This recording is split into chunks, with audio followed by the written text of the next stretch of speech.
ख्याल कीजिएगा, लेकिन वो भी मिथ्या दृष्टि के पास गया। समझदार व्यक्ति का यही गुण होता है कि हकीकत को जाने तो दूर से कब तक वो सुने समझे और खोपड़ी को गंदगी से भरे। अरे जिसके सीढ़ी पर गंदगी होती है उसे दूसरे के छत के कचरे को देखने की कोई आवश्यकता नहीं है, क्योंकि तुम्हारे तो रास्ते पर ही कचरा है, छत पे नहीं। जो आप अपनी भाषा में बोलते हो, खुद का मकान कांच का हो तो दूसरे पर पत्थर मत मारो।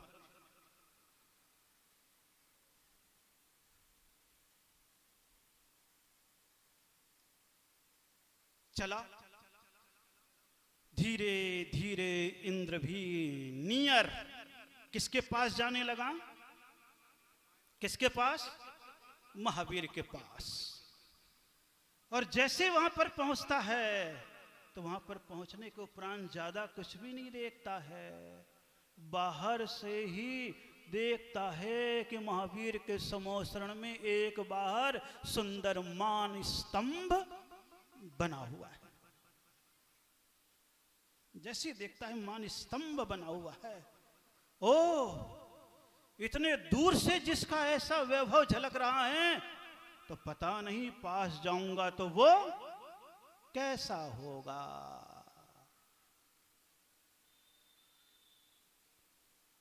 जैसे समोसरण के पास पहुंचता उस मान स्तंभ को देख करके विचारों का बर्फ गलने लगता है, धारणाओं का बर्फ गलने लगता है। धारणाओं का बर्फ तो तभी गलता है जब हवा प्रवेश करता है। फ्रिज में रखा रहे पानी तो वो गलेगा नहीं, लेकिन उसका ट्रे बाहर आ जाता है, पिघलना प्रारंभ हो जाता है। जब तक आपकी धारणाओं के फ्रिज में बंद रहोगे तो आपके मन का बर्फ नहीं पिघलेगा, और उस फ्रिज से निकल करके जब तुम बाहर आ जाओगे, शब्दों की हवा को खाओगे, तो कहीं न कहीं तुम्हारा फ्रिज का पानी पिघलेगा, आज नहीं तो कल।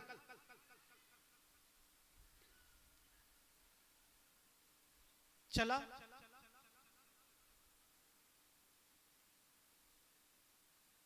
और जैसे वो चला समोसरण में, मान स्तंभ को देखा, विचार बदले और अंदर जाता है। दूर से ही महावीर स्वामी दिखते हैं। जैनम जयतु शासनम यतो धर्मस्ततो जय। जैन धर्म की जय हो, और जहां धर्म है, जहां सत्य है, वहीं पर विजय है। सत्य परेशान हो सकता है, पराजित नहीं होता, यह सूत्र है।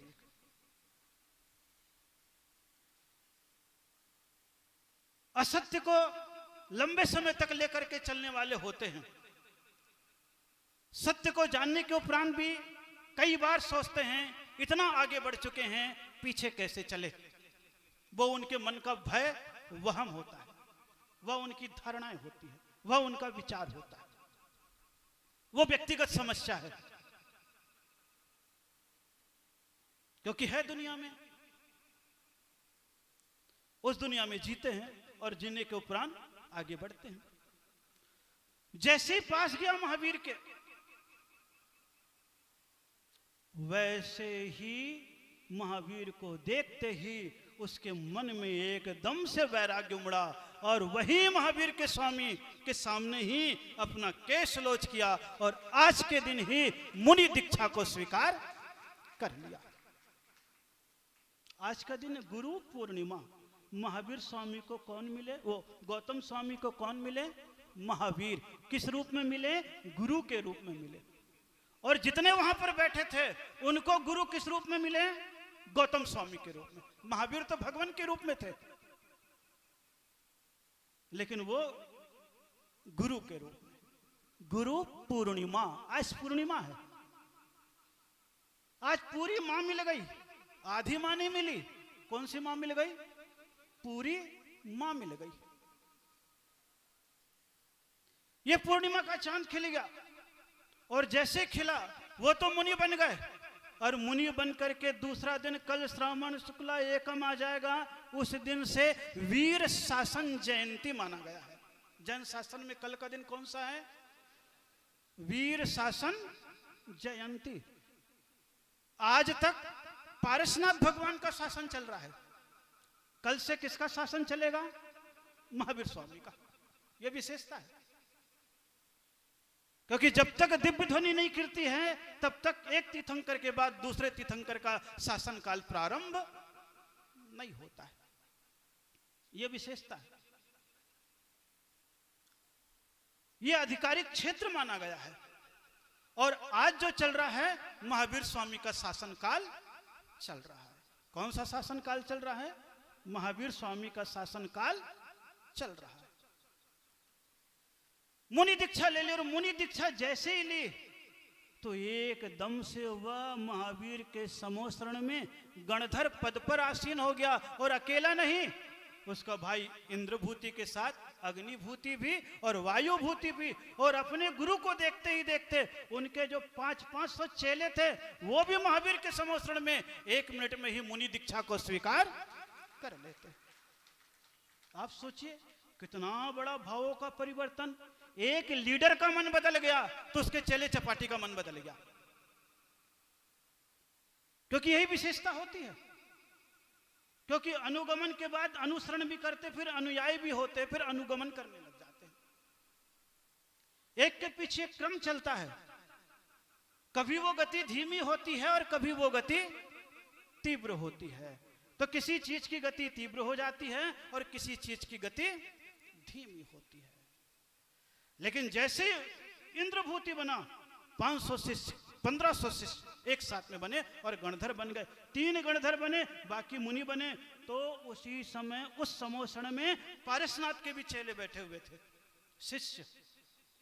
उनके मन में आता, वह महावीर स्वामी ने पासलिटी कर दी। हम इतने समय से थे, हमको तो गणधर बनाया नहीं, और ये जो नए आए हैं उनको तुरंत गणधर बना दिया। महिमा, समर्पण, क्रियाकलाप। प्रश्न उठ गया, कुछ तो अलग चलेगा समोसण से उठ करके। सोचो आप, जब वो कथाओं को पढ़ते हैं तभी तो प्रथमान योग पढ़ करके मन को साहस मिलता है।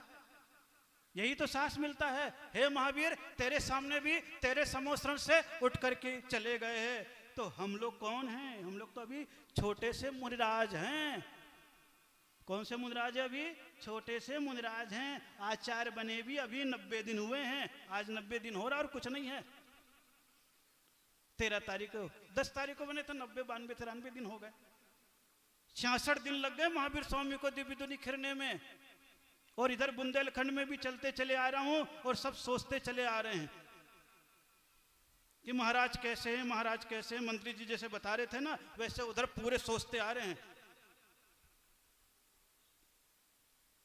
बहुत सारे लोगों का निवेदन था, राजस्थान वाले भी थे, सब लगे हुए थे, आपको सब मालूम है। 2 साल तक लगे रहे। फिर शिवपुरी के भी लगे रहे, भिंड के भी लगे रहे। लेकिन जब आचार्य श्री के पास से निकला तो इंदौर तरफ भी जाने का था। मैंने कहा नहीं महाराज, जिस दिशा से आया हूं उसी दिशा की ओर आगे बढ़ूंगा। बस इतना कह करके मैं निकला था, क्योंकि मुझे भी एक अनुभव लेना था। लेकिन मैंने भी अनुभव किया यथार्थ को जान करके। स्पष्ट रूप से आपको कहना, दिल्ली में जब मैं कभी किसी के घर में रहा, क्योंकि संत निवास नहीं था तो गृहस्थ में रुकना पड़ता था, लोग बहुत निंदा करे।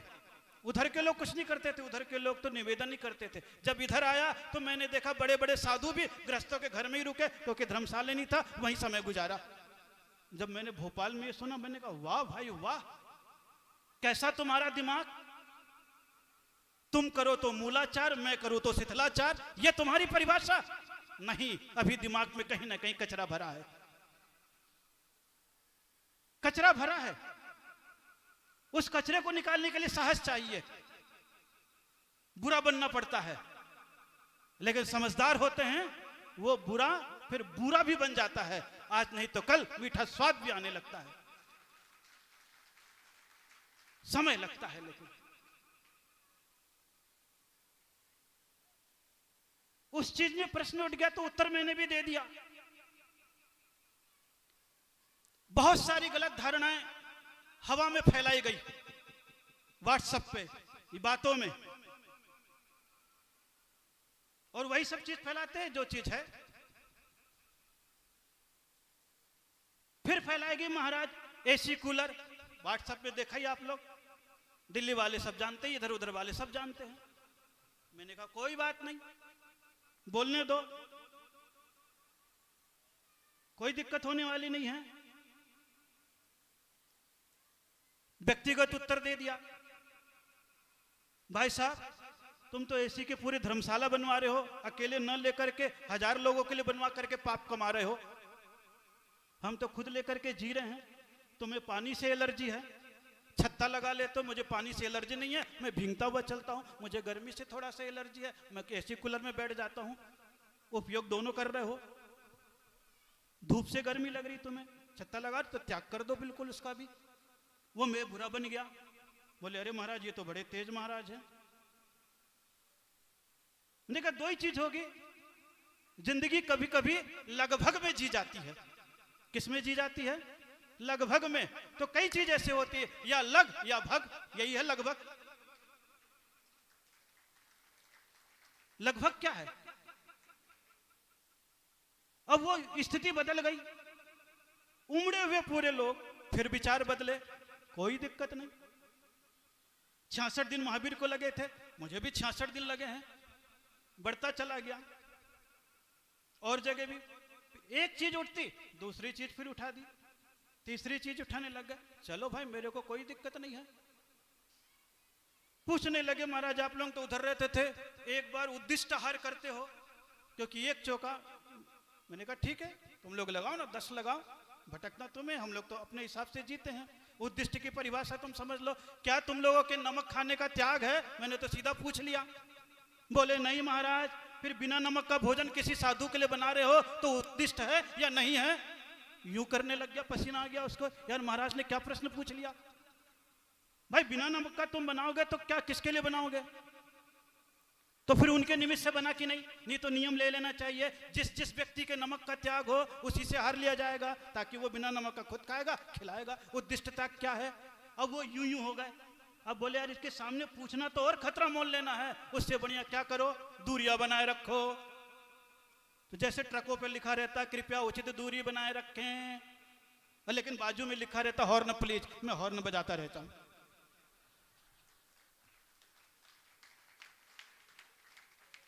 मेरे सामने बहुत स्थिति आई।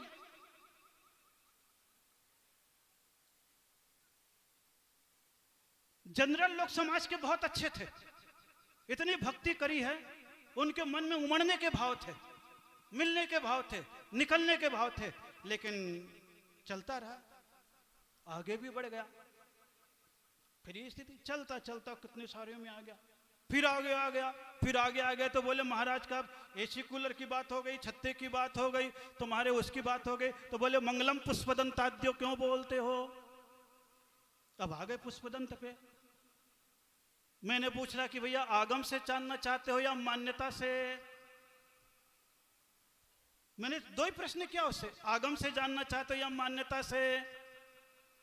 मतलब क्या? वो पूछने लगा मतलब क्या? मैं दो प्रश्न हमेशा उठाता हूं, आगम से या मान्यता से। अब वो शक पका गया, बोले दोनों से उत्तर चाहिए। मैंने कहा मान्यता से तो जो तुम बोल रहे हो ये तुम्हारी भीड़ की मान्यता है, और आगम से है तो मैं कहता हूं जितने भी दिगंबर मुनि या दिगंबर पंडित अगर जैन आगम को पढ़े होंगे, सचखंड आगम को पढ़े होंगे, तो पेज नंबर 73 वीरसेन स्वामी के आचार्य की वाणी को पढ़ लेना। वो ढूंढ करके आए, क्योंकि किताबें तो सबके पास होती है, ढूंढ करके आए। बोले हाँ महाराज लिखा तो है, लेकिन जो चला आ रहा है वही आप बोलो। अरे मैंने कहा बात अलग है।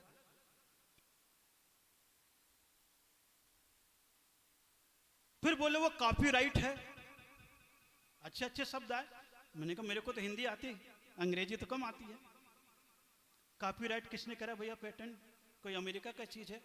मंगल में किसी भी भगवान का नाम कहीं पर भी बदलने में कोई दिक्कत नहीं है।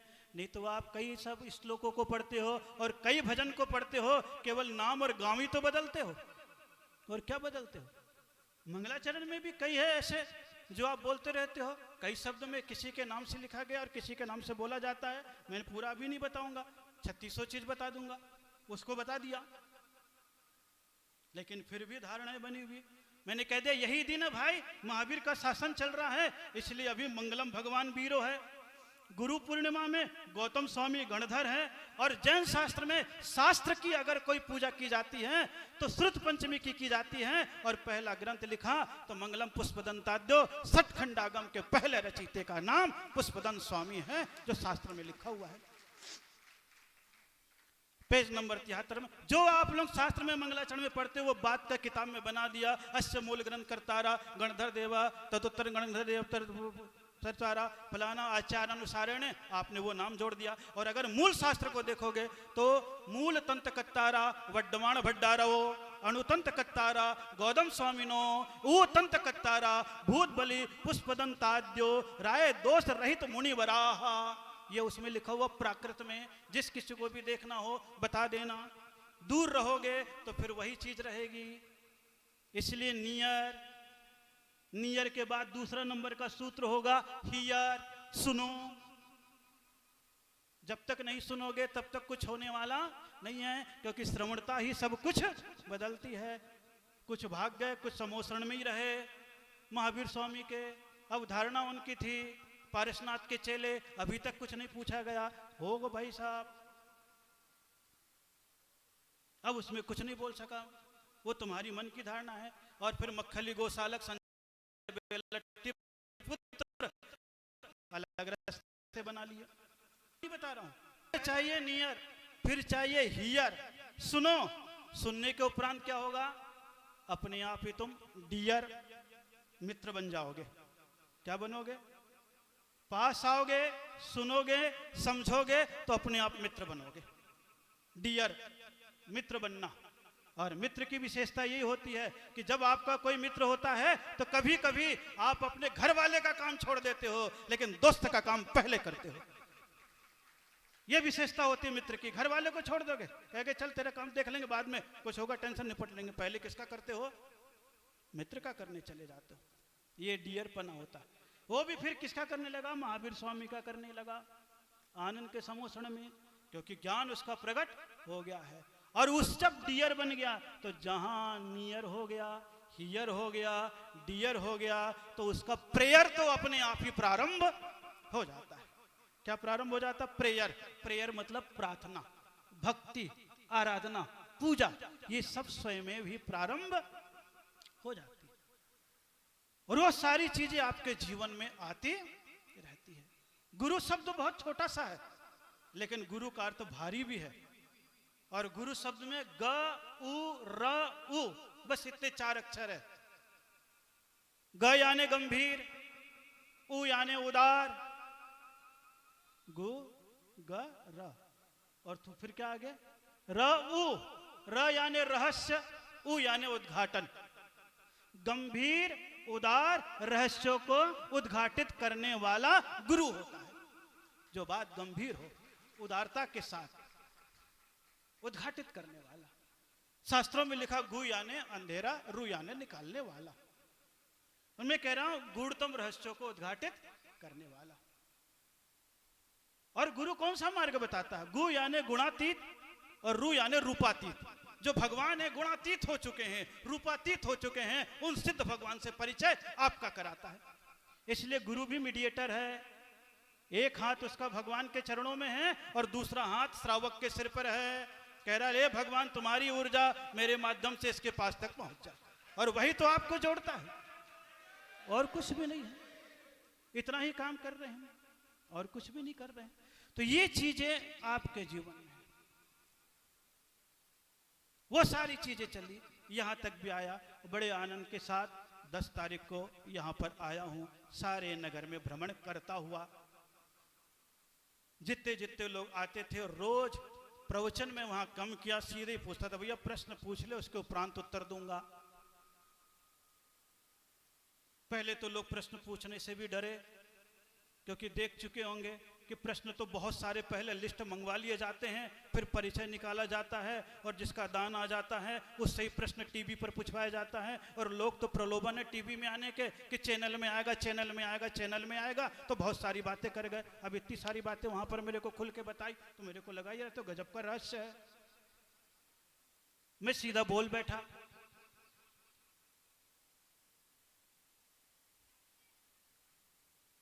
या तो निकट होगा या विकट हो जाएगा, इसके अलावा क्या होगा।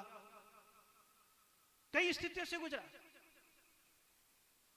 ये सारी चीजें छोटी छोटी है, लेकिन छोटी छोटी को जब सामने आकर के चर्चा नहीं करते, पीछे पीछे करते रहते हैं, बहुत सारी बातें बन जाती और वो धारणाएं दूसरे हो जाती।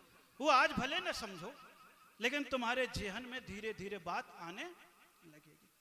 कई सारी चीजें ऐसी उड़ा दी गई है जो था नहीं। इतने सारे लोग देखे हुए हैं, बोले महाराज तो भगवान लेकर के चलते हैं, अभिषेक करते हैं। मैंने कहा भाई पता कर लो। प्रश्न कई सारे आए। क्यों? क्योंकि आदमी को मालूम है कि भैया अब कैसे क्या किया जाए, तो दूर से ही दूर हो जाए। फिर उसके उपरांत जब द्रोणगिरी क्या है, इनको वैसे भी मालूम है। फिर चर्चा थी और बड़े अच्छे तरीके से चले, लेकिन फिर एक नहीं सैकड़ों फोन आए कमेटियों के लोगों के पास। बहुत सारी चीजें हुई, लेकिन फिर भी जो लगे रहे, जो समझेंगे समझेंगे, जो अपने धारणा में है धारणा में रहेंगे। वो अलग अलग चीजें हैं। समय परिवर्तनशील है। समय क्या है? परिवर्तनशील है। आज नहीं तो कल परिवर्तन होता ही होता है। इन सारी चीजों को समझने में समय लगेगा, साहस करने में भी समय लगेगा। दुश्मन बहुत बन जाते हैं, इसलिए कई बार समान रूप से कहा जाता है। लेकिन फिर भी आज मैं कह रहा हूं, क्योंकि मंत्री जी ने अपनी मन की बातें आज स्पष्ट रूप से कह दी। मैं भी देख रहा था, फिर लगा, मैंने कहा अच्छी बात है, सब चीज निकटता से देखो। खुली किताब है, प्रूफ रीडिंग कर दो। अभी तो टाइप हो रही है, अभी सुधार सकते हो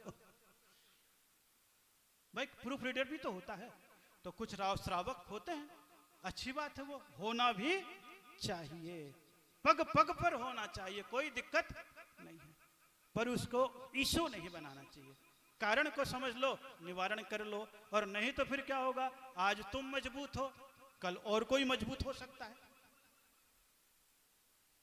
समय के बदलते देर नहीं लगती है। ये तो सत्ता में आप लोग रहते हो, सब मालूम है। 70 साल पहले आप कहते थे कांग्रेसी मजबूत है, जवाहरलाल, महात्मा गांधी, फलाना डिगाना, कितना उनका चलता रहा, पूरा सिक्का चलता रहा। लेकिन आज देखो तो सारी बातें जवाहरलाल, महात्मा गांधी के लिए क्या क्या आती जा रही है, और भाजपा का क्या क्या बढ़ता चला जा रहा है। तो सत्ता में ऐसा परिवर्तन हो रहा है कि नहीं? अब क्या सच है, क्या झूठ है, क्या भीतर है, क्या बाहर है, क्या चीजें हैं, कुछ पता नहीं। स्पष्ट रूप से मेरी बात को सुन लो एकदम। धीरे धीरे फिर आपके जीवन में जो है स्वाभाविक रूप से रहता है। तो धर्म है, ये चातुर्मास है, इसलिए चतुर लोगों का मास है। किसका मास है? चतुर। जब तुम्हारे भीतर में ज्ञान, चतुराई, समर्पण आने लग जाएगा तो सारा काम अपने आप। क्योंकि द्रोणगिरी तीर्थ पर हूं, इत्तेफाक से कल भी बता दिया था, 86 बताया था कि नहीं? 86 बताया था कि नहीं? नेशनल हाईवे और क्या 28 क्या बताया था? क्या बताया था? टोक वो बने हैं। और अभी मंत्री जी एक बात और बोले थे, सन 83 से मैं यहां से जुड़ा हूं। मैं भी सन 83 को ही बैरागी बना हूं। 8 अप्रैल 1983 8 अप्रैल 1983 को गृह त्याग किया था। मैंने कहा वाह भाई, ये भी आ गया कहीं ना कहीं से, पता नहीं और क्या क्या आएगा। लेकिन ये तो बाहर की चीज है, भीतर का चीज है। निर्मल आत्मा ही श्रद्धान को जन्म देता है। इसलिए तत्वार्थ श्रद्धानम सम्यक दर्शनम। जो जिस तत्व का जो अर्थ है उस पर वैसा ही श्रद्धान करने का नाम सम्यक दर्शन है। तो शास्त्र में ये जो बात लिखी है उस पर श्रद्धान है तो तुम सम्यक दृष्टि हो, अन्यथा धारणा में जी करके कुछ भी कर सकते हो। धारणा को बदलने में वर्षों भी लग जाते हैं, नहीं बदलते तो भी कोई दिक्कत नहीं है। और कभी कभी जीते जी वो चीज नहीं होती है, मरने के बाद होती है कई बार। क्योंकि समझदार दुनिया में सब कोई है। तो जिंदगी मिली है, और जिंदगी मिली है तो आज गुरु पूर्णिमा है, गुरु के चरणों में आप सभी लोग आए हैं और पूरी भक्ति आराधना के साथ पूजन, भजन, पट प्रक्षालन, आरती, ये सारी की सारी क्रियाएं आपकी श्रद्धा की द्योतक है। किसकी द्योतक है? ये श्रद्धा की द्योतक है। इसलिए चरण वंदना तो चरण के पास होती है, शब्द वंदना आपके भीतर से भी होने लग जाती है। चरण तो आचरण के प्रतीक हो जाते हैं।